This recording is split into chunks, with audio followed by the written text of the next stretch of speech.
Welcome back, guys. If you are just joining us, this is INX Prime Live. Remember, we are on your screens every single Monday to Friday between the hours of 6 p.m.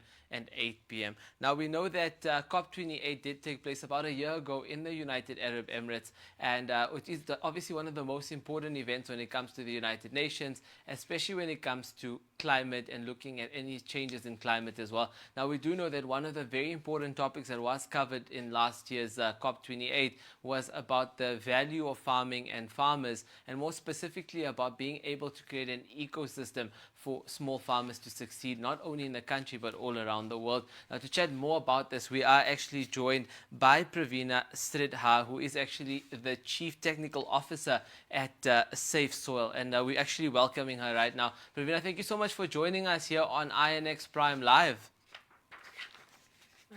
Hi, nice to meet you. How are you? It's very nice to meet you. I'm good, thanks. How are you? Thank you. It's great. I want to get into this conversation. I know it's such an important one. I want us to speak about this whole ARCAFIM as well, but we'll get into that in a bit. It is actually this loan system that I want to chat to you about. But before we get onto that, we know that small farmers and small scale farmers, actually in South Africa in particular, play such an important role in feeding us on a daily basis. I just wanted to know, away from the fact that they do this very important task, why is the quality of soil so important for them when it comes to delivering these produce for us? It's almost like it's like if you are living in a building, let's say, I don't know which floor you're sitting in. From the look of it, you We're are actually on the somewhere ground high up floor here, but I mean, we in. could be on any floor that you'd like. Yeah. So if you look at it, the foundations for a tall building is very important. So the foundation for any food production is soil. If you have healthy soils, then there is a very high possibility of, the foods being very healthy, nutritious, and also it also protects farmers from very different kind of situations like climate shocks, like unforeseen floods, untimely heat waves, and things like that. So, soil is foundational for food security when it comes to human beings, but it's also very important for many other ecosystem services like clean water, and in terms of ecosystem services, biodiversity, around 85% of world's biodiversity rests with soils. No, it does play a very important role. I just want to touch on some of the methods that can be used, though, when you want to protect against, like you mentioned, the degrading of soil. What are some of these methods that we could actually follow if we are, let's say, hypothetically small-scale farmers in South Africa? There are very simple techniques that our ancestors have always followed them. And it's something like if you're doing 2 or 3 rounds of crops, there is a brief period in between crops when the land is left fallow. So in that period, you can ensure that the land is covered with something called as a cover crop. It's like any other crop, but of leguminous nature, more like your beans and peas and stuff like that. And what they do is these crops actually replenish the in nutrients that the plants have already drawn out. So that way, that's one role cover crop does. And the second thing is it ensures that the soil is not exposed to harsh weathers, be it harsh sun, harsh snow, and also the life which is under the soil. The reason why we don't want soils to be exposed is the life under the soil, which actually is the intelligence mechanism, microorganisms, the earthworms, the bugs, the rodents, all of them live under earth, and they do a lot of intelligent services for the plants and therefore for us. So for them to be kind of continuing to do those services for us, we need to keep the soils under cover. Cropping is one thing. Similarly, intercropping, having 2 or 3 crops done together, having water supplied in a manner that it's drip irrigated so that the water doesn't get eroded, the soil doesn't get eroded. These are some of the ways you can have the soil's health built back while you continue to farm on your land. Yeah, that's brilliant. And I mean, I'm just looking at, third world countries, like, for example, South Africa, where it plays such an important role. And it's something that not only our government has been speaking about quite a lot, but also your everyday civil societies have been, mentioning the importance of, getting involved in terms of producing your own kind of produce, but also allowing farmers to do the same. I want to touch on these methods that you mentioned. I know that you spoke about it in terms of how to stop degrading of the soil, but in terms of protecting you against things like climate change as well. I know you mentioned a little bit of it, but let's go into detail. Can it really protect you from climate change issues in that sense? See, all these techniques that I just spoke about are nowadays called as regenerative agriculture practices. There are enough number of observations, and these observations are also from our own personal experience of working with farmers in India, south of India, west of India. And there are also observations from some of the volunteers from America who have been working with regenerative agriculture farmers that once you adopt these practices and you start regenerating the soil life and health, soils suddenly become resilient. The minute they become resilient, like I think there were two farms, adjacent farms in Iowa for that matter, there was a flash flood.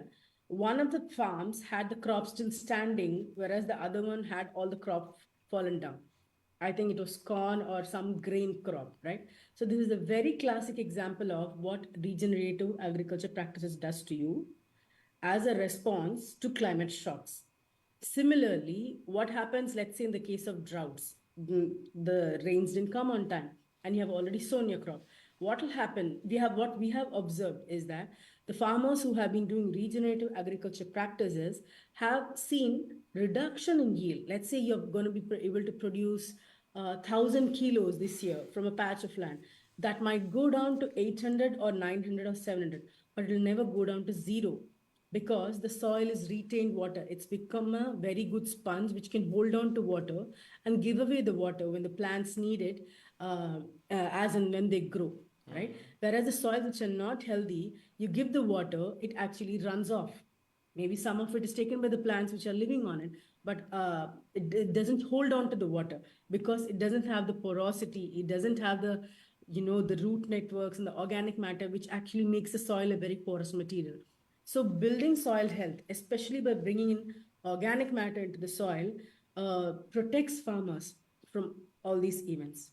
Yeah, definitely. And I mean, just looking at the projects that are available for small scale farmers, and I mean that's something that we really pride ourselves here at INX Prime. We want to be able to educate our audience, but also allow young SMMEs the opportunity to grow their businesses. And we're looking at farmers right now. We're looking at small scale farmers. I mean, I'm reading up about ARCAFIM, right, which is obviously that project that we were speaking about earlier. And I'm just looking at some of the elements to it. Now, if I understand this correctly, it is actually like more of a loan project in that sense, where it does actually allow then small scale farmers to be able to get the necessary resources they need to be able to implement and develop and grow. But are these loans, like for example with ARCAFIM, is that actually available to all small scale farmers, or is there specific requirements and criteria that needs to be met for you to be able to get this loan? So ARCAFIM is an initiative by IFAD. I think there are a few Norwegian banks and regional African banks also who participate in it or pool the cash in it. I don't work with IFAD, so whatever I'm sharing is from a point of view of having read and interacted with some of the IFAD experts. So ARCAFIM has pooled enough money so that farmers can take the loan and do what is needed in their land. See, I'm going to deviate a little bit before I answer your question, right? Is it available for everybody? But what is actually ARCAFIM making available? There are two things that they're making available. One of them is the loan. The other bit is technical assistance. Both of them are equally important. In the case of small farmer, the loan becomes very important because small farmers operate with a very small cushion of financial risk-taking ability. They hardly have any ability to take risk. So when you change habits, let's say you're moving from conventional chemical-based practices towards regenerative, it's a journey. You don't give up chemicals immediately, but you end up moving from chemical towards regenerative agriculture practices. In this, there is a need for you to pick up newer equipments than the ones you are using. And you may need to procure inputs to create your own fertilizers that are nature based or organic in nature by yourself, or procure it from the market. All of these things will require ex, uh, an investment upfront. And usually a small farmer doesn't have it in his pocket for him to invest. So ARCAFIM handing out a loan like this meets that need for initial investment. The second part, which I think is far more crucial and not really spoken a lot about, is being able to provide access to technical assistance. See, when a farmer is moving from a present practice to another practice, it's not very easy for him because he might not know all the knowledge that is required for him to move, right? And usually when you adopt different practices to farm, there are different things that happen to the farm that you may not even recognize what's happening to my plant, what's happening to my crop. So a technical assistance and access to technical assistance in time is very, very important for the farmer to transition to doing the right things with their agriculture, making it sustainable, making it regenerative. So I think ARCAFIM, by providing both of these things, is doing a very good job of tying these things together, because usually there are loans available to small farmers in the form of microfinance and other things, but the knowledge that is needed lacks. So combining these together, I feel ARCAFIM has a very great potential to support small and marginal farmers to transition to sustainable and regenerative practices. Yeah, and I mean, we're looking at some of the questions and comments coming in from social media as well. Jessica was saying that we definitely need to make that change away from fossil fuels. And I mean, that's exactly what was mentioned about a year ago at COP28 in the United Arab Emirates, where one of the main emphasis or agreements that came out was the pushing of or pushing away from fossil fuels and then allowing for more renewable sources of energy in that sense. I just wanted to know, in terms of that, like let's say for example we are listening to what Jessica says and what you were saying, who's going to end up paying for this transition? Because firstly, it's not a very cheap process to be able to move over or transition, but at the same time also looking at a third world country like South Africa, if we're looking at something as simple as EVs, for example, it's going to take a while before something like that gets implemented because we are so reliant on the old guard in that sense. See, I would come back to again looking at things a little differently. Like expecting the world to move away from fossil fuel at a faster pace is not easy. And as you said, like let's say I have got a motorcycle of my own, which is just 2 years old. In countries like ours, we actually use our vehicles for a decade or more. So we are not going to move away to an EV just because that's sustainable, because we may not be able to afford it. But there is a solution that is right under our feet, that's soils. And I don't know if you know, over 27% of carbon sequestration required for us to not really go beyond the 2-degree mark lies under our feet. If agriculture and if farmers are supported to move towards sustainable soil management, in the process, actually sequestering more soil in the soil, sequestering more carbon into the soil and in the trees, then you're kind of reducing the pressure that you have on countries like ours to kind of transition from fossil fuel. And in the process, you're also strengthening the livelihoods of the marginalized or the stakeholder who's usually the most vulnerable when it comes to climate. Those are farmers. No, definitely, Praveena. And I think, just in closing, before we do definitely let you go, I think it's such an important conversation that we're having here. And I think it's definitely something that our small scale farmers are going to take a lot of value from, and understanding the value of the soil that they also have in terms of developing and producing better produce. And also the fact that there is all these different initiatives available for them. I think a lot of South Africans are going to try their best to enter into the space of, small scale farming to be able to be part of the market in that sense. But again, thank you so much for joining us tonight on INX Prime Live. Thank you. You're welcome, guys. That is Praveena Sridhar, who is actually the Chief Technical Officer at Safe Soil, just telling us the importance of small-scale farmers, but also telling us about this very cool project. And I mean, the project holds a lot of value. It goes by the name of ARCAFIM.